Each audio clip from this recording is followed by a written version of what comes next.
Assalamualaikum warahmatullahi wabarakatuh. Bismillahirrahmanirrahim. Tabarakalladzi nazzalal furqana ala 'abdihi liyakuna lil 'alamina nadhira. Allahumma shalli wa sallim ala sayyidina Maulana Muhammadin wa ala alihi wa sahbihi asma'in, nama ba'du. Yang sangat kula hormati keluarga besar Raden Asnawi sedanten mawon, mulai Gus Hafid bin Ni'am bin Zuhri bin Raden Asnawi sedanten keluarga santri. Niki kudanan nggih niati dudusan nonton mawon. Terus riyen wonten cerita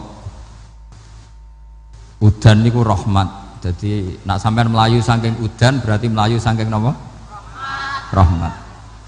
Terus niki terus cara berpikir niku udan niku rahmat, terus termasuk tobat sing sah niku dawuh Imam Ghazali kon adus nganggo banyu udan sing ceblok langsung, mergo nak liwat kenteng kadang kentenge iku hasil sumbangan proposal. Terus mpun sing langsung mawon, sing liwat plastik mpun mboten mandi niku. Mboten mandi niku sing niku mak usama niku.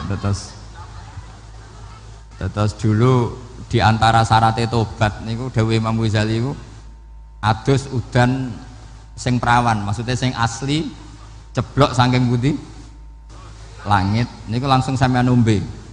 Nak tepak nggih tobat, nak mboten tepak nggih lara niku. Mergi asli. Terus kula matur nuwun sanget jenengan hormat teng Raden Asnawi.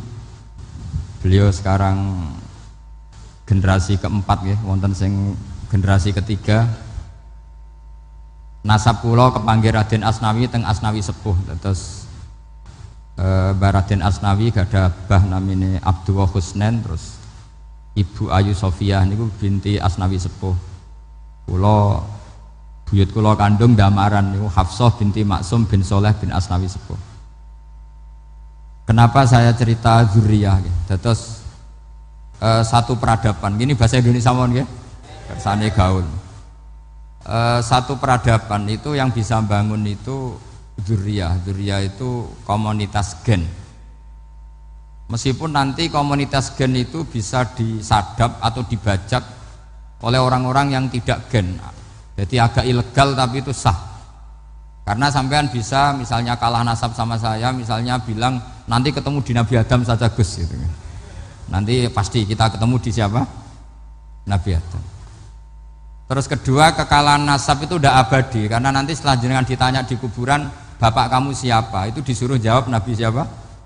Ibrahim. Terus kekalahan nasab sampean nanti berakhir di kuburan, karena nanti dijawab siapa bapak kamu, disuruh jawab siapa? Nabi Ibrahim. Jadi yang punya bapak Karmen apa itu sudah selesai, sudah nggak dipakai lagi. Nanti pakai siapa? Nabi siapa? Ibrahim. Nah, kenapa saya cerita bahwa nasab gen itu akan disatukan oleh satu visi ilmiah yang objektif. Gini ku dawuh Nabi Yusuf, wattaba'tu millata abai Ibrahim wa Ishaq wa Yaqub. Terus dawuh Nabi Yusuf, maka nalana an nusyrika billahi min syai'. Jadi saya ngikuti leluhur saya. Ini dengerin ya, saya ngikuti leluhur saya, yaitu Nabi Yakub bin Ishak bin Ibrahim. Leluhur saya itu siapa? Maka nalana an nusyrika billahi min syai', yaitu keluarga besar yang tidak pernah melakukan kemusyrikan.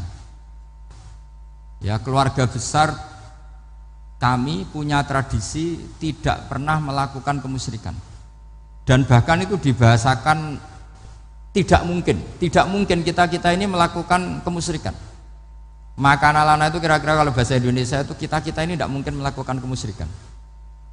Nah, kenapa demikian? Itu berangkat dari logika yang permanen, disebut yusabbitu Allahu alladzina amanu bil qouli tsabiti fil hayatid dunya wa fil akhir. Logika permanen itu begini, misalnya Kita ini kan hidup dari bapak, bapak dari ibu, terus sampai Nabi Adam. Kemudian setelah Nabi Adam ini berakhir, kemudian kita mau tidak mau berpikir Nabi Adam itu siapa? Terus diterangkan ternyata Nabi Adam itu satu makhluk hidup yang mulanya dari tanah, lewat wahyu Allah, lewat titah Allah kun, kemudian jadi manusia yang bernama Adam. Sebelum Adam ada bumi, ada langit, ada cakrawala, macam-macam. Kemudian itu kita rumuskan lagi, asal usulnya adalah tidak ada, adamiyun makhdun. Akhirnya kita tahu bahwa alam raya ini diwujudkan setelah dari tidak ada. Nah tentu terus kita berpikir, dari tidak ada menjadi ada itu pasti penyebabnya adalah sesuatu yang ada. Nah yang ada itu disebut wajibil wujud. Karena wajibil wujud ini wujud sendiri, nggak ada saingannya. Karena Allahu wala syai'amahu, Allah ada dan tidak ada pesaingnya. Maka kita ini berpikir nggak mungkin ada kekuatan manapun yang menyamai Allah. Sehingga nggak ada Yesus mungkin menyamai Allah, nggak ada Fir'aun, nggak ada Lata, nggak ada Uzza. Makanya disebut maka nalana an nusyrika billahi min syai'. Kita ini tidak mungkin melakukan kemusyrikan. Sama tidak usah tanya saya, Gus, tapi orang menjadi musyrik itu kan mungkin. Jawabannya itu tetap nggak mungkin. Kemusyrikan itu satu teori yang nggak mungkin. Tapi kalau orang musyrik itu mungkin.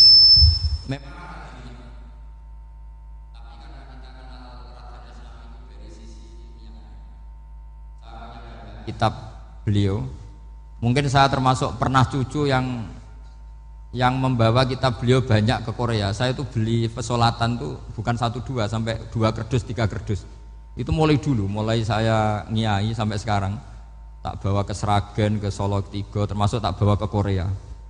Jadi mungkin ya ini GR saya ngaji di sini itu barokahnya jualan pesolatan. Tapi bukan jualan yang cari laba enggak, karena tak gratiskan, tapi itu dagang akhirat lah kira-kira gitu. Jadi kalau saya masuk neraka kita era pantas, bakul pesolatan kok masuk neraka gitu, kayak itu enggak pantas itu. Karena saya termasuk orang ya yang cara berpikir itu optimis. Dulu di sini ada orang alim alama namanya Raden Asnawi. Terus kemudian sejarah agak berpolemik, ada yang mengatakan beliau itu muridnya Syekh Nawawi, ada yang mengatakan tidak. Apapun itu yang saya yakini adalah beliau ya saling istifadah lah, saling bermanfaat bagi Syekh Nawawi Banten. Saya punya catatan sejarah banyak tentang Raden Asnawi karena guru-guru kita itu akan ketemu di Syekh Nawawi Banten. Yaitu kita tahu misalnya saya ngaji Mbah Mun ngaji Mbah Zubair misalnya ngaji Syekh Fakih Mas Kumambang, ngaji Mbah Mahfud, terus ngaji Said Abi Bakar Sato, terus ngaji Sayyid Zaini Dahlan. Kalau keluarga sini mungkin misalnya Gus Hafid, Mbah Niam, Mbah Zuhri, terus Raden Asnawi. Raden Asnawi kita tahu nikah dari istri mudanya Syekh Nawawi, yaitu Nyai Hamdana. Saya sering diceritani Mbah Mun, terus Nyai Hamdana punya anak yang namanya Zuhriyah dari Syekh Nawawi. Kemudian setelah dinikahi Raden Asnawi punya anak namanya Zuhri, Minan, Niam, terus sampai ke Gus Hafid itu, Hafid bin Niam. Kenapa saya cerita ini? Karena kealiman itu adalah sesuatu yang dibanggakan Allah. Imam Amudi itu ulama ahli matematika. Jadi ada ulama itu ahli matematika. Dia nggak pernah ngajarkan pesolatan, zakat, sholat, tapi dia ngajar matematika. Kemudian dari matematika itu beliau menjadi ahli tauhid. Sehingga nanti Mungkar Nakir itu nggak akan tanya dia marabbuka wa manabuka, karena dia punya rencana. Yang ngajar tauhid itu saya, kata. Jadi kalau dia akan marabbuka, pangeran kamu itu siapa? Malaikat malah dilawan. Kamu pernah ngajar tauhid? Saya ini guru tauhid. Singkat cerita, saking keramatnya Imam Amudi, kata Allah, ya Amudi, presentasikan ilmu tauhid yang lewat jalur matematika ke semua malaikat saya. Semua malaikat saya tahu cara berpikir matematis. Karena malaikat itu imannya itu iman mauhibah, karena dia malaikat ya iman karena tahu neraka, tahu surga, terus dia iman. Kalau kita ndak, kita iman tuh pakai logika, jadi lebih keren. Loh betul. Terima kasih sudah menonton video ini. Jangan lupa subscribe untuk menunjukkan dukungan kamu kepada channel gue.